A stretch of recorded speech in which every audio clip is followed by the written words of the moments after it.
Hi, everybody. I'm going to try to share my screen. Let's see what happens. 1 second. Is it working? Yes, we can see the slides. Okay, awesome. So this is the title of my presentation. I will introduce myself. I put a picture just because I'm not there, so I would have liked to be there, but it's okay.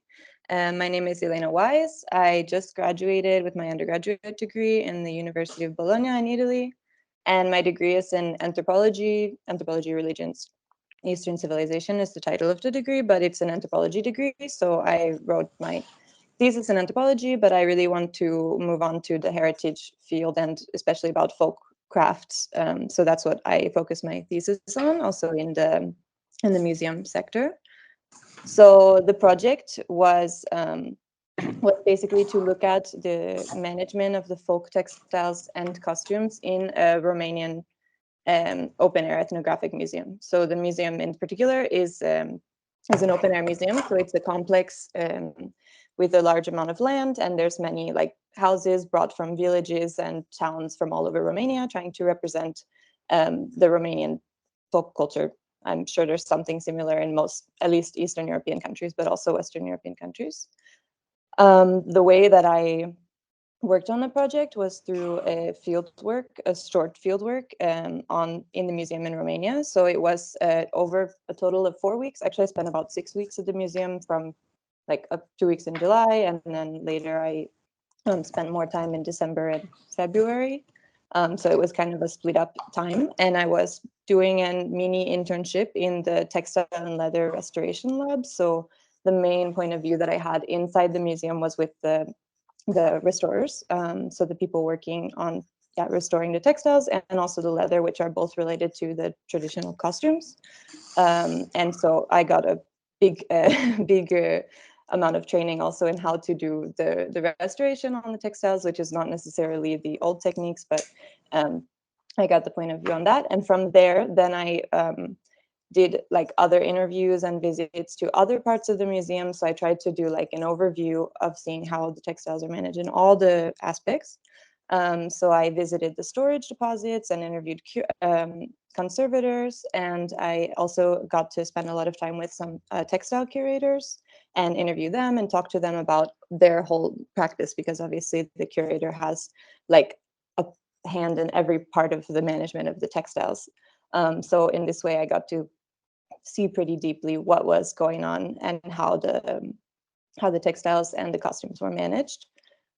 And yeah, exactly. So I tried to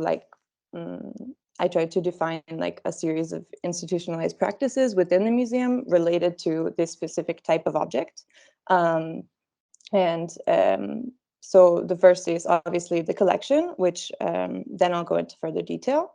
The collection of these objects, which are mainly from the pre-industrial, like 1800s, early 1900s, and also they continue to collect today, but they're collecting from still villagers who are holding these objects from their grandparents, or maybe they're from older members of the community. So yeah, and then the restoration of the objects, obviously, when they come into the lab. So the top picture, you can actually see one like rug, or not rug, but carpet that I worked on. So this kind of all of the practices surrounding that. The conservation, which is actually kind of a different management and point of view, because then obviously this museum that I worked in was huge. So it has a lot of objects. And so there's the whole management of their conservation and ongoing conservation during the display. Their exhibition, obviously, which is the part that the audience sees and the part that is where all of this work pays off somehow, and also the relation of the intangible craft tradition in the open air museum. So inside of the museum, obviously, there's also kind of efforts not only to preserve old textiles, which are extremely fragile and eventually, I don't know, from what I saw, like in 500 years will not be able to continue to exist, but some part of this craft tradition, trying to continue to let that be a part of life in Romania, or for the people that practice it.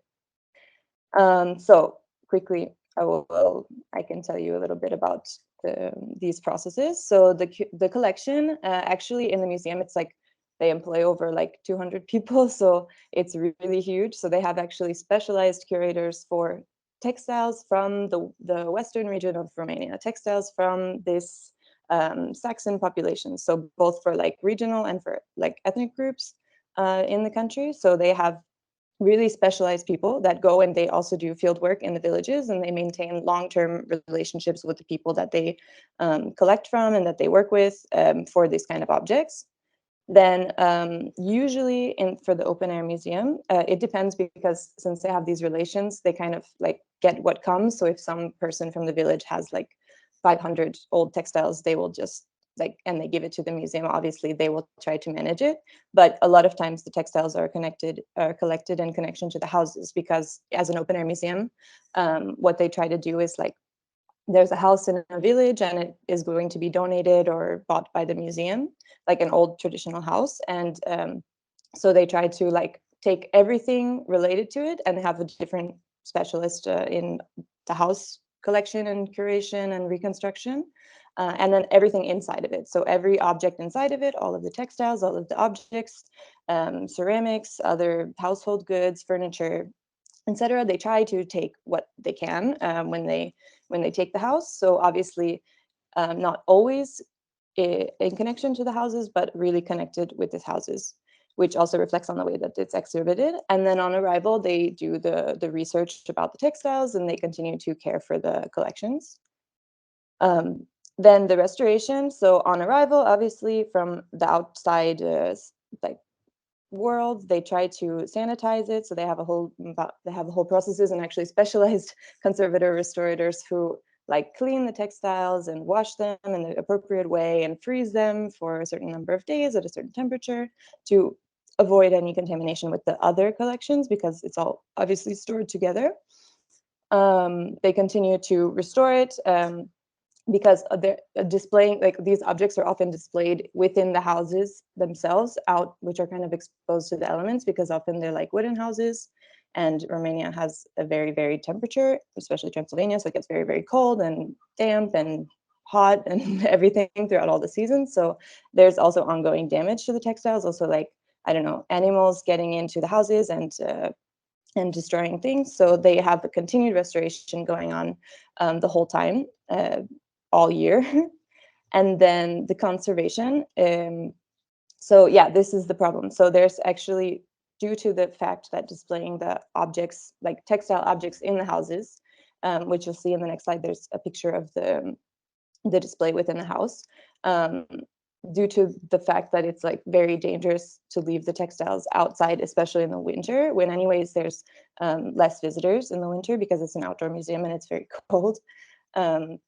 They remove many of the textiles from the houses and they put them inside of the storage for the winter, but obviously removing them from the outside environment, and then they have to do the whole process again. So sanitizing, freezing, cleaning, putting it into the storage, and putting any, like documenting any damages or restoring any damages. So they have to do this just like rotation constantly, and then they have to put them back outside and get them all ready to be displayed outside in the winter. So obviously textiles, as a very, very fragile type of object, it's very complicated to do this whole process, and many things actually get destroyed or messed up throughout this process. But it's important to take care, like to continue to display this for the museum. Yeah, then there's the management in general of the inventory and the deposits, and then the exhibition. So this is what I said. I was told that the exhibitions inside of the homes, which is where the textiles are displayed, because there is an indoor exhibition space, but it's like technically a separate museum from part of the complex.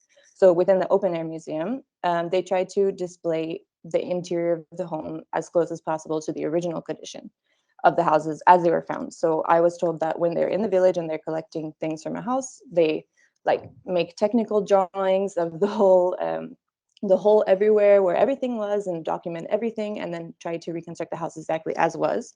And if there's, I don't know, if some certain objects weren't donated together with the house, they have huge collections. Like they have, I think it was 160,000 objects in their collections. So they have a lot of things to choose from, so they can choose something similar or whatever. If something also, I was told that if something is too valuable to be displayed outdoors, they can change it and put like something less valuable. So they have these like extra not throw away, but like damageable collections, so that are less valuable, that are able to be displayed outside. And also that's something that they choose when they collect the things. So like, will it be displayed outside or not and be put to risk? And inside the houses is actually mainly home goods, so like rugs or blankets or tablecloths or other things, and there's relatively few folk costumes. So this museum has chosen to not, I mean, sometimes in a few houses they put like a mannequin very bare with the costume on it, but they try actually to focus on like the home and the ambiance without putting like fake people inside or this kind of thing. But it depends obviously in each case. And there's a few homes with like more interactive exhibits where maybe they have more display signs and buttons and you can press things, and then they have different kind of theory for that. But unfortunately, since I was there in the winter, not everything was completely set up, so I wasn't able to do like a full analysis of the exhibition of like costumes versus home goods. But yeah, and there's this huge risk to pieces, so they have this double pieces thing, so they like really have less valuable pieces that they display outside, and then they like some things on collection are moved to be displayed inside to like the other museum, which is a separate museum. And then a really important part, which I found very interesting with the roles of the open air museum and textile heritage in particular, is the intangible heritage aspect. So actually this museum complex that I studied has like a very, very large amount of events and things going on, and things going on all year. So they have they have also just normal concerts like of random bands from the city or from whatever, because they're a huge outdoor complex. So like in the summer they have a lot, like every night there's something going on there. And they also have throughout the year, mostly in the summer, spring, fall, they have craft fairs. So they invite like artisans of all kinds of things. I was there in July last year, there was a ceramics fair, but they have like huge craft fairs and competitions and all kinds of things. They have also, they celebrate most, I think maybe all traditional holidays. So actually when I was there was a Christmas related Romanian holiday, which is like they like killed the pig on the museum property. Like they brought like people from villages to do these kind of celebrations. So, and during these celebrations, and during the craft fairs, actually people wear the traditional costumes. So the people doing the celebration and selling the crafts are wearing their traditional costumes. So also when I was there in the summer, there were weavers that came and they were wearing their traditional costume for doing like workshops and stuff with the public. So this is like a big part of most of the intangible heritage efforts that happen at the museum, is always like, even if it's not about textiles, so it's a craft fair or it's like a festival, they're still wearing these costumes which they brought from their village. So it's like either the modern day version or ones from their grandparents. So it can be also that they're using the same kind of thing, which are also held and displayed in the museum. And then, of course, the museum has a lot of efforts and actually invests a lot of money in inviting villagers from all over the country to do these kind of performances, also like folk dance festivals and music festivals and all kinds of, like, too many to list. Like there's things going on all the time at this museum. So yeah, here we see actually a dance festival and the interior of a house in the pictures. So yeah, so this museum, basically like what I found also very interesting was that the museum reflects like the history from the mid 1800s to today in all of its transformations, because I won't go super into the detail, but basically the museum was the original version of this museum was founded by an organization in Transylvania, which was formed under the Austro-Hungarian Empire when Transylvania was a part of that.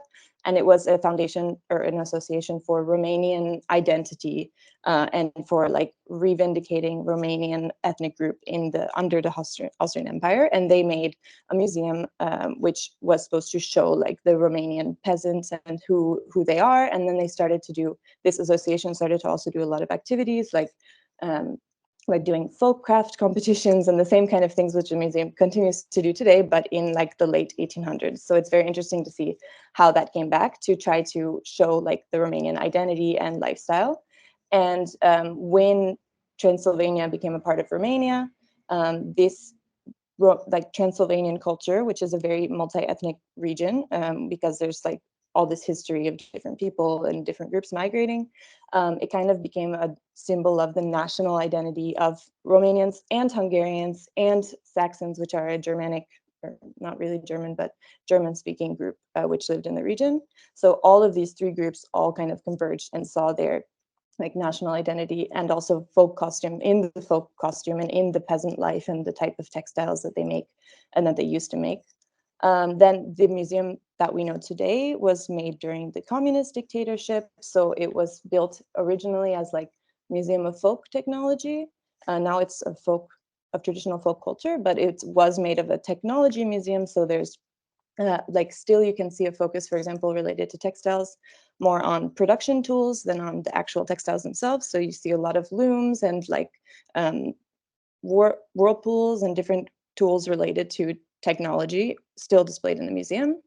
Then post-communist new nation building. So again, this museum, it became kind of no longer state controlled, but it became a big important player in like refinding the Romanian identity.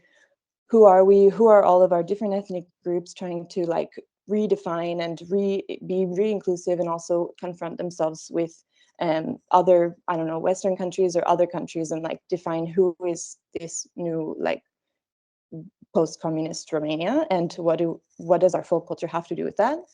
And now actually in the past few years, you can kind of see the museum changing related to like in relation to like the 90s and stuff with the tourism boom. So you see there's like a big push towards like having a lot of facilities for visitors and having like photo spaces and different kind of things, which seem to be more related to like today's needs of visitors and less like academic and more maybe more visitor friendly, which is interesting too. Speaking of museum as a communication tool.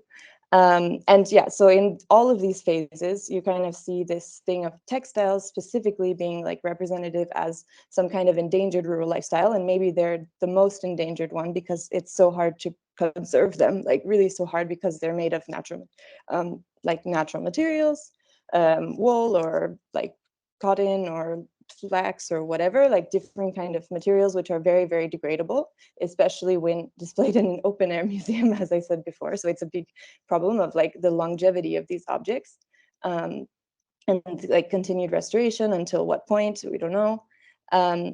So first of all, it's like like if you look at this interior or also of the dances or anything, it's like you see that they're a big part of this like rural aesthetic, which they're trying to show in the houses and in all the buildings and in the buildings that they're displaying. So it's like maybe for the visitor, they first see the building and they're like, oh yeah, it's a building, okay. But actually, if you look at like how it's displayed, it's really, the textiles are very central to the aesthetic of the house and of the furniture and of everything and how it's displayed. So this kind of lifestyle.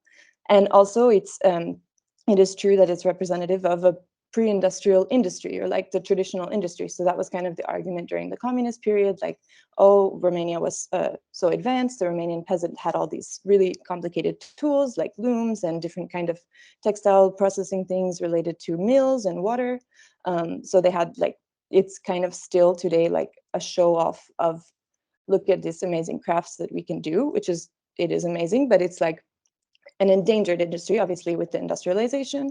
So this is still like the ideal of it, because it's also something that's so complicated and so time consuming that people like peasants or rural people moving into the modern type of job don't have maybe the time to do. So it is really a dying craft in many ways related to the intangible heritage.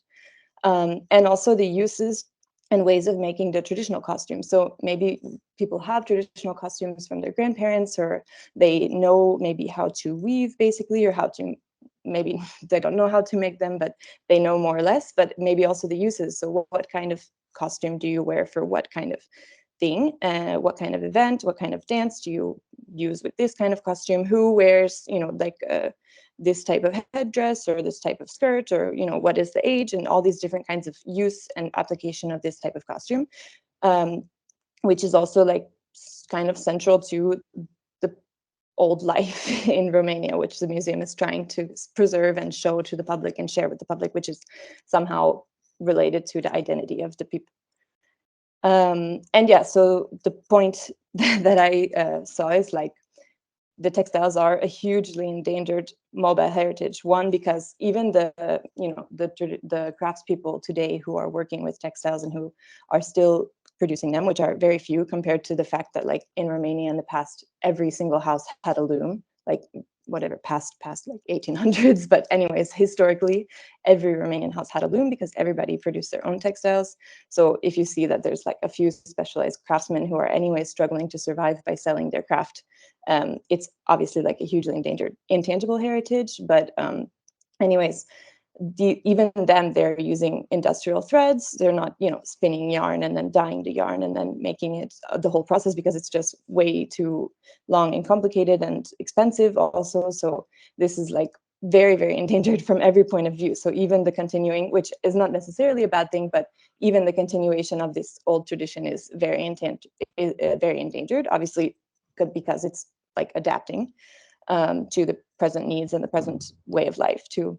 And I also found that I would like to go further into a study with the visitors and the exhibition, maybe during the summer, but I found this like can be considered as overlooked from the first point of view of the museum. Like many people just go in a museum and walk around and see, okay, there's houses and whatever, maybe there's people like performing, but it's not like about, they don't see this huge amount of resources that really the museum puts a huge amount of resources into the use, like the conservation and restoration and collection of textile, like, because they have so many pieces and it takes like so many people. I think they have 3 or 4 specialized textile restorers out of, the team of restorers for all of the objects. So it's like, and then they have different specialized curators and everything. So it's like very, very huge resources going into the conservation of these objects. And maybe it's not the first thing that the visitor notices and appreciates going to the museum. And also, yeah, the textiles continue to be central to the practice of intangible heritage, not only of the craft heritage, but of also the dances and the music and everything that's related to like this intangible heritage of Romania is somehow there's textiles involved, and them being so endangered is also like can be a problem for this other intangible heritage, because obviously it's like very difficult to preserve one without the other. So it's central to that, and it's very complicated to how to go forward with this kind of changes, which are continuing to go on. And this is the image references. So, okay, I got it from a book and then I took some of my pictures, and that's it. Thank you.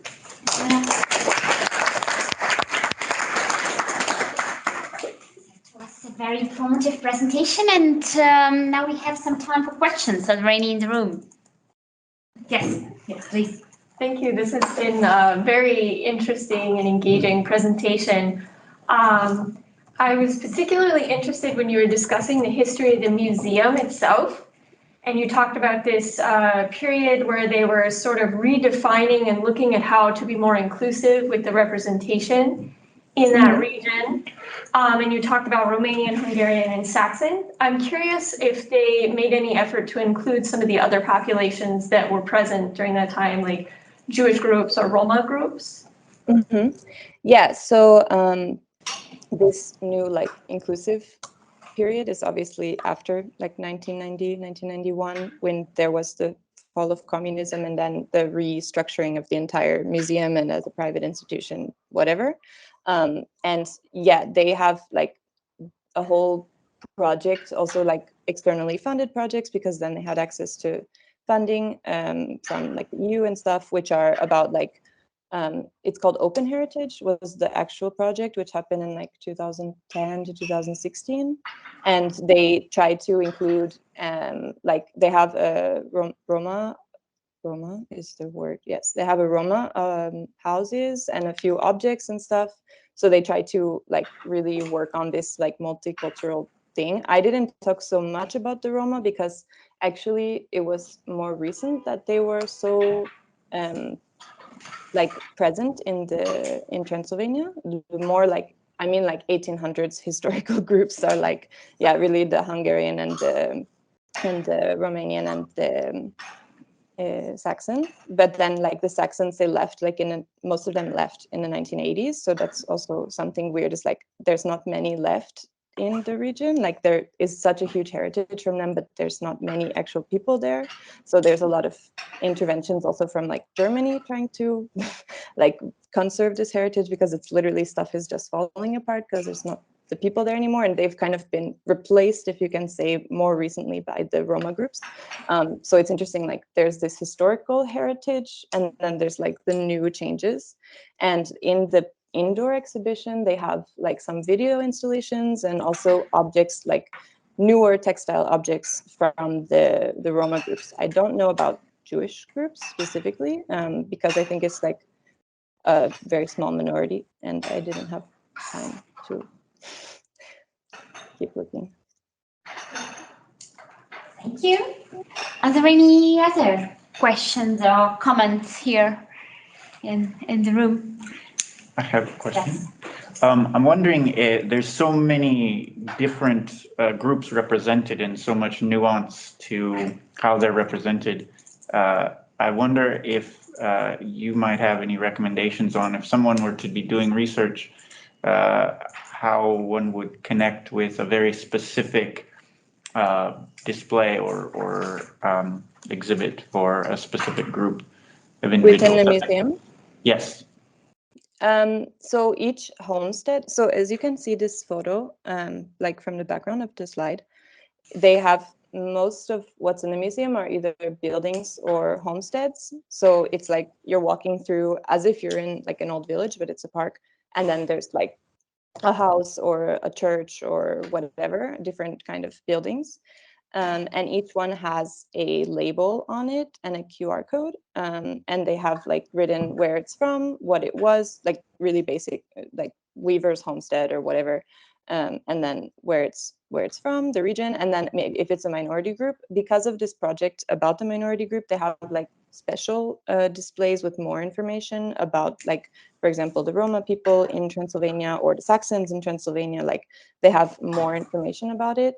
And they've kind of, I don't know, there's like one corner of the museum where there's more Saxon things. There's one corner where there's more like Romanian things, etc. So they've kind of made it the feeling, because also it's maybe regional or the type of work that people were doing. Like if they display more types of homesteads of this type, or like certain churches or something from Saxons.